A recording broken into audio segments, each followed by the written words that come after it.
CET से जुड़ी breaking news आप सभी के लिए है दोस्तों। 25,000 भर्तियाँ फंस गई हैं। पेपर दोबारा होगा या रिजल्ट दोबारा आएगा।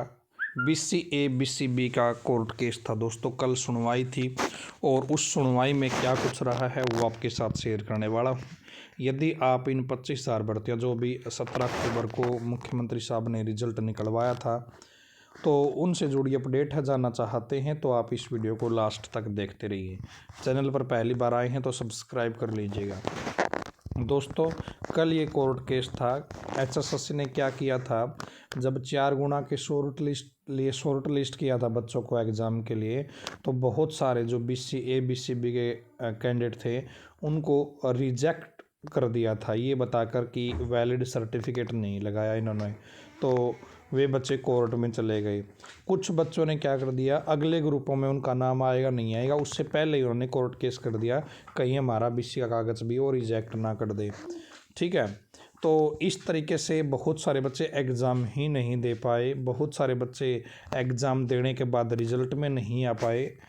तो दोस्तों कोर्ट केस हो गया था। यहाँ पर आप देखिएगा, आज माननीय उच्च न्यायालय ने गलतियां करने में माहिर हरियाणा कर्मचारी चयन आयोग को बड़ा झटका देते हुए सीईटी 56-57 की बात हो रही है, जेई की बात हो रही है, हरियाणा पुलिस की बात हो रही है, एटसेट्रा, यानी अन्य जो ग्रुप थे उनकी भी बात हो रही है, का सारा रिजल्ट रिवाइज करने के आदेश दिए हैं।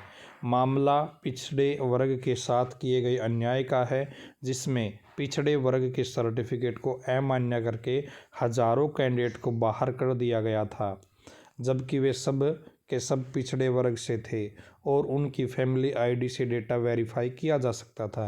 ऐसा करने पर कैंडिडेट कोर्ट गए और हमेशा की तरह कमीशन और सरकार को झटका लगा है। इन सब कैंडिडेट्स को अब बीसी कैटेगरी में मान्य माना जाएगा और इनका डेटा परिवार पहचान पत्र से वेरीफाई करना पड़ेगा, जिसके बाद कमीशन के पास रिजल्ट रिवाइज करने के अलावा कोई भी चारा नहीं रहेगा, क्योंकि कमीशन अफरा तफरी में रिजल्ट निकाल कर सिलेक्शन कर चुका है। तो दोस्तों यहाँ पर क्या होगा अब दोस्तों यहाँ पर एक चीज़ और देख लीजिए, थोड़ा सा यहाँ पर इस चीज़ को पढ़ेंगे हम, इस फैसले का कितना असर। पुलिस की सिपाही की 6,000 पदों की भर्ती, जूनियर इंजीनियर पदों की भर्ती, 2 बड़े ग्रुपों की भर्ती में आयोग ने पिछड़े वर्ग के उम्मीदवारों में से उन्हें आरक्षण का लाभ नहीं दिया था जिनके सर्टिफिकेट पुराने थे या अपलोड नहीं किए गए थे। सैकड़ों की संख्या में ऐसे उम्मीदवारों ने याचिकाएं दायर की थी।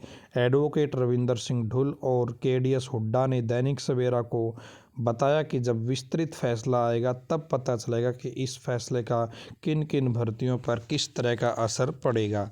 उन्होंने बताया कि पिछड़े वर्ग के कुछ उम्मीदवारों को जनरल कैटेगरी में शॉर्ट लिस्ट किया गया था, जिनके नंबर जनरल कैटेगरी के उम्मीदवारों के समान या ज़्यादा थे, मगर कुछ को शॉर्ट लिस्ट ही नहीं किया गया था। इसलिए फैसले के बाद पता चलेगा कि भर्तियां पूरी करने के लिए क्या प्रक्रिया अपनानी होगी। तो दोस्तों अभी जो फैसला है वो साइट पे अपलोड नहीं हुआ, जैसे ही साइट पे अपलोड होगा तब दोस्तों ये पता चलेगा कि सरकार किस तरीके से आगे बढ़ेंगे। यहाँ पर दोस्तों एक चीज़ मैं ज़रूर बताना चाहूँगा, बहुत सारे बच्चे जो बार बार मैसेज कर रहे थे कि पेपर दोबारा होंगे या नहीं होंगे इन भर्तियों के, तो पेपर सरकार दोबारा नहीं लेगी जी, रिजल्ट रिवाइज हो सकता है, क्योंकि सरकार इतनी सीट तो अपने पास रखती है और ज़्यादातर बात जो बच्चे कोर्ट केस करते हैं केवल उन्हीं के लिए लागू की जाती है इस तरह के मामलों में। बाकी कोर्ट का जब फैसला आएगा तब पता चलेगा कि भाई ये सभी के लिए कर दिया तो फिर तो दिक्कत हो जाएगी, लेकिन केवल जिन्होंने कोर्ट केस किया है उनके लिए तो सीट रहती है, यदि वे एलिजिबल हुए तो उनको नौकरी देने का काम कर दिया जाएगा। केवल रिजल्ट अपडेट होगा और वो भी बहुत ज़्यादा बड़ा मतलब आंकड़े में डिफरेंस नहीं आएगा, हल्का फुल्का फ़र्क आएगा। पेपर दोबारा नहीं होगा, पेपर के बिना ही इस मामले को सोल्व आउट कर दिया जाएगा दोस्तों सरकार के द्वारा, क्योंकि यदि पेपर दोबारा लेना पड़ जाए तो फिर तो मतलब सब कुछ ख़त्म हो जाएगा सरकार का। ठीक है, तो पेपर दोबारा नहीं होगा, रिजल्ट में अपडेट किया जाएगा, वो भी बहुत ज़्यादा फ़र्क नहीं पड़ेगा, असर नहीं पड़ेगा, हल्का फुल्का हो सकता है, एक आध बच्चा आउट हो जाए, एक आध बच्चा इन हो जाए। ठीक है जी, तो ये था आपका मामला बीसीए बीसीबी का। ठीक है, तो आज की इस वीडियो में इतना ही। वीडियो को शेयर कर देना ताकि उन जो बच्चे सोच रहे हैं कि पेपर दोबारा होगा या नहीं होगा, रिजल्ट दोबारा आएगा, उनको थोड़ी सी राहत मिल जाए। ठीक है, धन्यवाद दोस्तों।